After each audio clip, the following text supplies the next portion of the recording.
Thank you, Julia, for joining us. Yeah, thank you for having me here.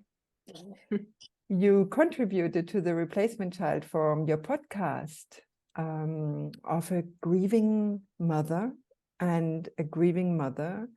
who is counseling parents what to do when they lost a child, what to look out for before they have another child or for a surviving child. So this is really, really wonderful that you are with us for this meeting with the 3 founders of the Replacement Child Forum. Yeah, thank you for joining us. Thanks very much. Yeah, thank you. And also thank you for letting me contribute to the Replacement Child Forum. And even like for me, the topic was new when we met Kristina. So I've learned so much since then that also helped me in the work with the parents I'm working with. Mm-hmm. It's important. It's such an important topic, and it's Yeah, I remember you were part of a seminar for therapists. You're a therapist in training, a systemic therapist in training, and for replacement children. And I think that you were the only one who actually, you make a kind of bridge, because you are not a replacement child. You are a mother who lost her baby, her premature baby. You lost Simon. Would you like to say a few words about that? Yeah, sure. So I came to the seminar because I'm working with parents that have lost their baby. And I came to that work after losing my son in 2016, when he was born prematurely in the 26th pregnancy week, completely unexpected. He died 5 days later. And for me, that was, it was the end of a part of my life, definitely. Because everything that I had planned for my life, that I had planned with Simon, with his father, was like torn apart in a matter of seconds, basically. And I am a person who looks forward, and I like problem solving. So I think a part that helped me was like, okay, I need to find a way to live with this. I don't know how, but I need to find a way to learn how to deal with this unexpected loss, to deal with my emotions. And a part of me thought, okay, I need to find a goal that is connected with it already then, like not instantly, but maybe even 2 months, 3 months later, when I thought, okay, I want to help other parents in the future. It took me, I think today I talked to my first client that I worked with in that area. It took me 4 years before I started working with the first client, and that was valid because I couldn't have done it before. I needed to do my own work and my own processing and my own learning about the topic, and before I could support other parents and not need that support myself. But yeah, that's how where did you start? got there. If I could ask, where did you start looking for understanding and helping with your own grief? And I want to say I'm so sorry that I'm looking for that too. Thank you. I looked in for many different resources, because it's nothing that you're really prepared for. I started with German books right after, like straight from the hospital before the funeral, which I'm really glad that I had that strength in myself, that I could read a little bit, because 2016, like funeral directors and supporters were not that knowledgeable, and I think it still really depends where you go to, and how you can support people through the funeral in getting a connection to their child and like being able to not just say goodbye, but also say hello, because that's the process we kind of need. Can I ask you also, did you interview other people who had been in the same situation? And if so, how did you find them? I started going to a grief group that I didn't actively look for, but either someone told me about it already in the hospital, because it is in the same area.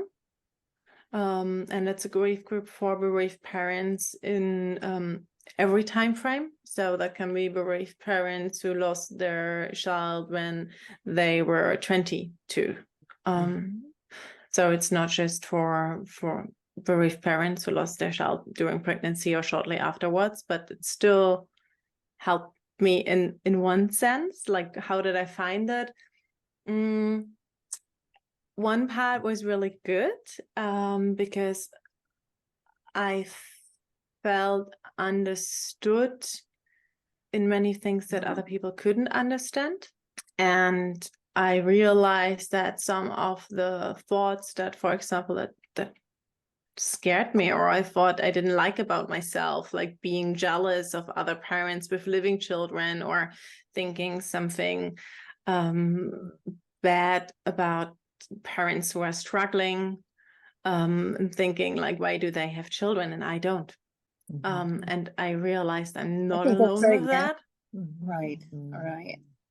You are a very, very sensitive soul. I mean, when one listens to your podcast, which is on the Replacement Child Forum, one can see how considerate you are in your recognizing your own emotions, and how sensitive you are with regards to people who've lost children and to replacement children. That's a very special quality you have.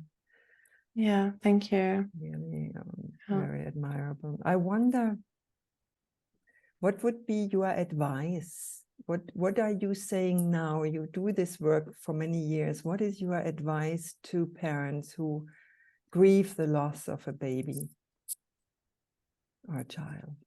It's difficult to give one advice.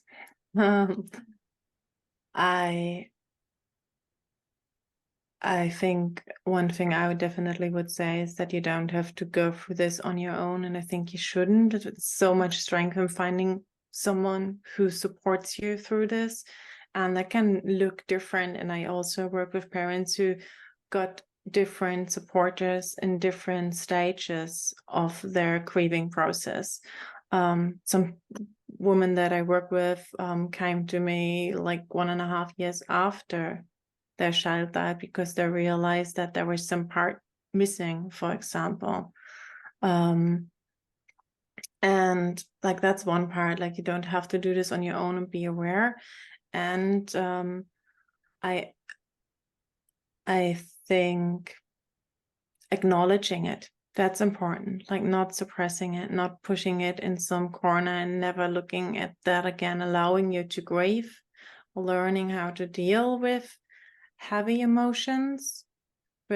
I mean, for me, it was definitely a blast of emotions that I've never known before, and that in such an extreme of this love and joy that I felt, plus the grief and pain that came with the loss. And that was like parallel, because I couldn't experience it separately. It came with the birth, and it ended 5 days later, and everything was there. The only moment I was able to hold my child was the one when I knew he would die. And that was bittersweet, you say in English, right? It's like first body contact, which like makes your heart burst in the best cases. I think that already is so full of emotion that it's hard to hold when everything is fine. And then knowing that it's the last time. It's very complicated emotions. Let me ask you something. People who have gotten pregnant shortly after they have lost a child like that, they call it rainbow children. I think that's kind of a strange name, but have you worked with them, and do you find that their next pregnancy is very complicated because of that, and that they are having trouble separating their emotions? I feel like that makes it more kind of a complicated grief because they're so afraid of what's going to happen with this next pregnancy. I think pregnancy after losing a baby is always complicated. And I think definitely, I think it helps if you learn how to deal with your emotions before the pregnancy. But I also think that it's difficult to say that there won't be fear because you allowed yourself to grieve before, because the fear that something might happen is so realistic for bereaved parents. It's Right. nothing that we can really process. It kind of, the only thing that helps is allowing it in that moment, and then helping to learn, okay, how can I deal with this, and how can I be in the moment? But even being in the moment sometimes is not what you need, because you don't know in the moment, is my child still alive or not, if you had a stillbirth before. Right. Like some of the tools that we think in other cases help us when we have fear that is related to a past trauma, are not even applicable in that case. So there are things we can learn before, like how to regulate ourselves when we have difficult emotions, when we are in a heightened state, and still I allow them to see that their fear is also kind of normal, and they are not helping themselves, then they pretend everything will be fine, because I think that is what brings up even more tension and hiding from it. I'd like to say something to you, because when you said your heart burst in that moment where the joy of the birth and your child, your son, met with the pain of the impending loss, holding him just the first time when he was about to die, something just happened to me personally, because I think I cannot describe it any other than a heart-to-heart resonance. Because that joining of that joy with that impending loss and that pain and that heart burst, somehow that makes me have a resonance. I think that's what you felt, and I can feel that. Yeah. And I can feel it as a professional psychoanalyst, of course, but I can feel it as a replacement child, because that's exactly what mother and child after or surviving child may feel. That was a very powerful emotion just now when you spoke. And I love that you're saying that. It makes me think about this, and I think this emotion that I processed several times continued in my life afterwards. That connection between, oh, I feel love, oh, my heart hurts. Yes.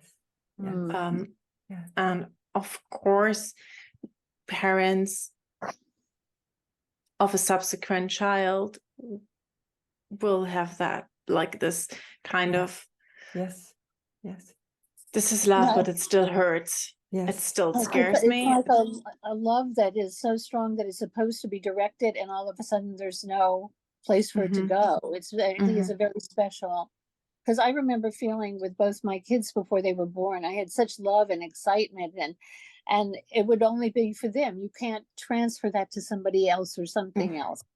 Yeah. It's like in an empty space afterwards, and the only way you really can let it out is through allowing yourself to feel the pain, and then eventually transforming the pain into a different kind of love, a love that is a little bit undirected, or you find a new way to still direct it to your child that you lost, just in a completely new and unexpected way. And that takes time to find out how to do that for yourself. For me, it's channeled in the work I'm doing. For other parents, it's like everywhere they go, they have those Seifenblasen bubbles. I'm not sure. Soap bubbles. Soap bubbles. Bubbles. Soap bubbles, and they bring that everywhere they go to connect their child to the activity they're doing. And it's a different way of connection that I think over time finds different ways. Okay. You know, it seems like it would be very helpful for people who are in the hospital with stillbirth, or, you know, a child that is not going to make it, to have somebody trained that kind of bridges the gap between when they leave the hospital and when they can get to a group like yours. It's like there's nothing in between. And I think that I mean, here's all this emotion and no direction.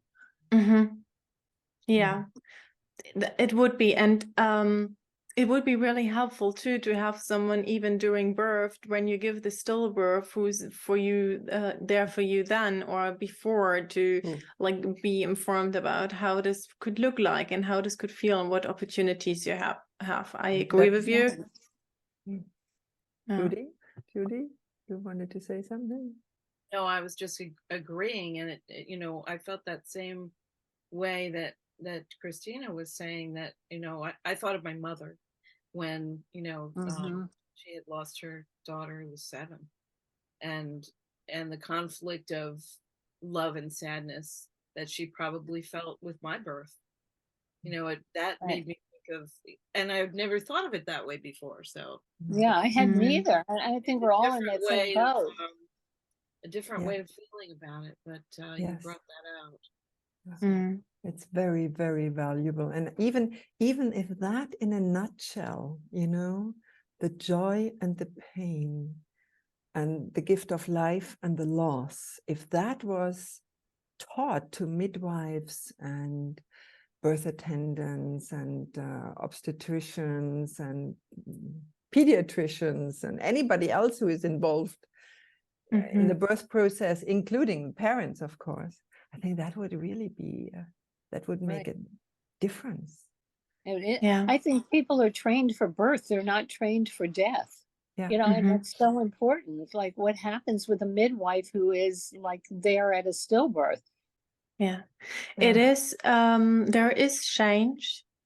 It's not everywhere yet. But for example, the client that I talked to earlier, when she gave birth 4 years ago and they knew it would be a stillbirth, she had a midwife that was trained in supporting stillbirth. She is from Ireland, or she's from Germany, living in Ireland though. So it's different. I recently had someone on my podcast here in Germany. She's from Austria. She is a doula specifically for angel moms, for bereaved parents, for parents who have who are gonna experience a stillbirth or also miscarriage, small birth nowadays. So like the wordings are a little bit different in that area for sensitivity matters. So it's not a miscarriage anymore. It's a small birth to acknowledge that there is actually a birth. Yes. And she's supporting them, and she did a doula course, actually, not a midwife. And the thing that I guess is still the difficulty is the financial part. Like the parents need to know about her, need to be proactive, find her, and then need to decide, oh, okay, I'm gonna take the step to reach out to her and pay. Same with my work. like no health insurance is paying for my support because I'm not licensed therapist. I'm a therapist in training. I'm a life coach, and it doesn't matter that I support grieving parents. It's not paid. But if you consider what is the consequence of an unconsciously passed on, unfinished grieving process and the wish to replace a loss with another human being, then you know that this is a very good investment. I mean, in the starkest way, I formulated that one may not just lose that one child that's lost, but you may lose the replacement child, because the replacement child is lost to his or her own life. Yeah. So it's almost a second loss if one goes into this situation unknowingly and unaware of the consequences. I find it special that you read, even in the hospital, you started reading, and I find reading and informing yourself, being aware, very, very, very central in this process. Yeah. I mean, for me, it was like the straw that I can hold on to with everything that was out of my control. That was the only thing that kind of was in my control. But I mean, I studied before that, and I think it makes a difference, like what background you bring into this. Like if I never would have touched a book before, I wouldn't have read one then either. Right. And at that time, there were no books specifically for parents. So some of them gave me headaches because there were books for therapists and for counselors. And I was like, too much. I know. Well, you know, also when you open a book like that, it gives you community, you know, that other people have been there and paved the way. Yeah, I found that in English literature at that time, but not in German ones. Right now that changed. Luckily, there are more books that actually tell their stories and tell different stories and give you that sense of, okay, I'm not alone. That's what I was going to ask you, was which types of books were most helpful? Were they the personal stories, or were they the you know, the psychological books, and which ones were most helpful for you? I think the self-help ones, from someone who experienced it and also already had passed a few years since then and knew what supported them best, and talk to other parents too, not just like put in their own experience, but also other experience, like a mix between different stories from a reflected kind of meta perspective. Just like you are doing. I think your work is extremely valuable. Yeah, fabulous. Really, really, really good that you've worked it through. You said you started working with others 4 years after the event, which is really very solid work. I think you've done before you reached out to help others. I had to, yeah. Yes. And how is it? Are you finding a lot of people are interested in that, or are they still a bit defensive, or how? I have been surprised. I started in New Zealand, and my first client that actually came to me was the had the German roots. So then I continued, and I struggled for a few years to find people, which had, I think, a few different things or aspects why it was difficult. Like one maybe was on me. I still wasn't didn't have enough, what's the right word, Selbstbewusstsein, self-confidence.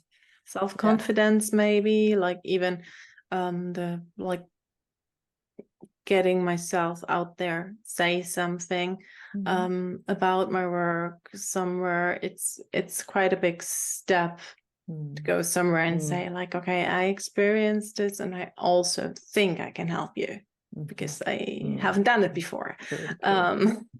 So that came over the years, like from working with people, and now I started in Germany, and I actually am surprised because I only do some things on Instagram, and it's not a really it's not an area that a lot of people look for on like Google or Google Maps and things like that. And I got clients since then, a few. Yes, that's good. And they came to me for the same reason I looked for people. They found help, and they didn't feel the support that they needed, or the way, the validation that they sometimes needed too. That they felt they were rushed through their grief, and they had to be okay now. And that it's a matter of health insurance too here in Germany. Is like, okay, you kind of need this diagnosis. Either you have depression or you're out of the system. It's the same. It's the same here. Yeah, it's awful here. It's all. There is a very special line in your podcast that says, "I'm not about telling parents not to have children after the loss." And that's right. You're telling them, get help and be aware, and help the new child be a child in their own right. No? Yeah, I think that's your main recommendation there. Yeah, I think that's really, really important.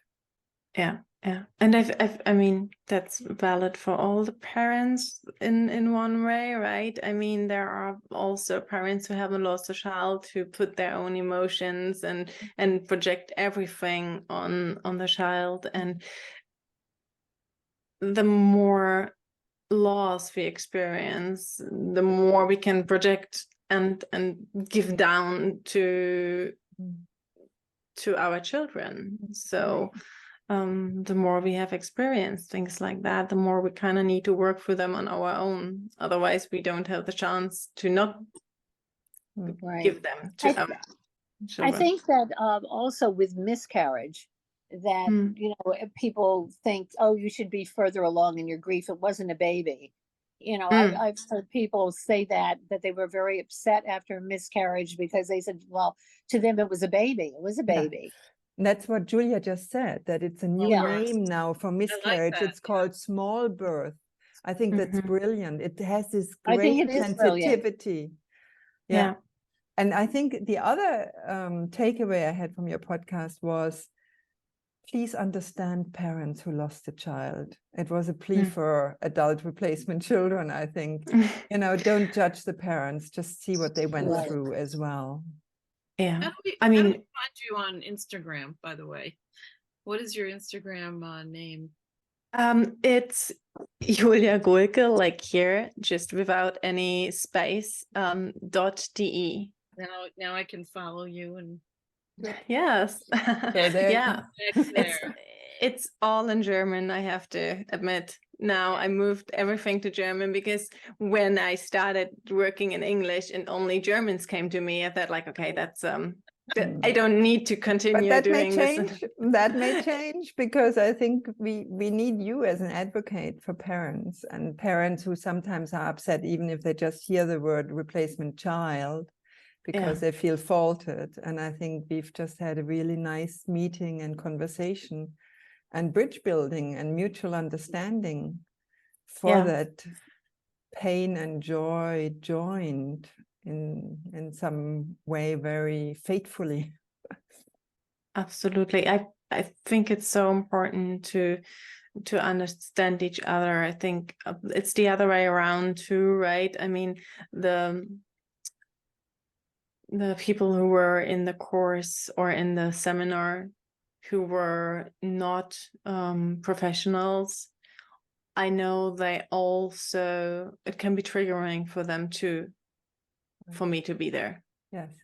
And to come as a mother who has lost a child, kind of advocating for what's difficult for them. It's a growing movement. I just gave some seminars in 2 countries in Europe, and there were several mothers who had either stillbirths or miscarriages or small birth. or Amazing. lost a child, and it Yeah. was clearly a mixed group, and I think that that's the way forward to understand each other. Yeah. Just to make people aware that help is there. Sorry? Just to make big people thank aware you. that there is help there Yeah. and support. Yeah. Yeah. And that's not just me. It's also a growing movement to have parents supporting other parents who went through this experience. And I think that's also important to know. You know, we all kind of need to find someone who we resonate with to, if we want to do such a deep work. Doesn't need to be someone who also has lost a child, but if it helps to open up, then I think it's a good point, because I think some people really have that, like their guards up, because they don't trust anyone who didn't have the same experience. So I think that's very important. Very important. Yeah. Judy, one more word. I'm very happy that you're doing this work. I think it's really needed. Yeah, very. Thank you. Excellent. Thank you. Yeah, Thank you for making. Thank you for joining us. And I'm sure we will have more work to come and more cooperation. Thank you. I would love that. Thank you, Julia. Yeah. Okay. Thank you so much. Take good care. Thanks so much. Bye-bye. Bye. Bye. Bye.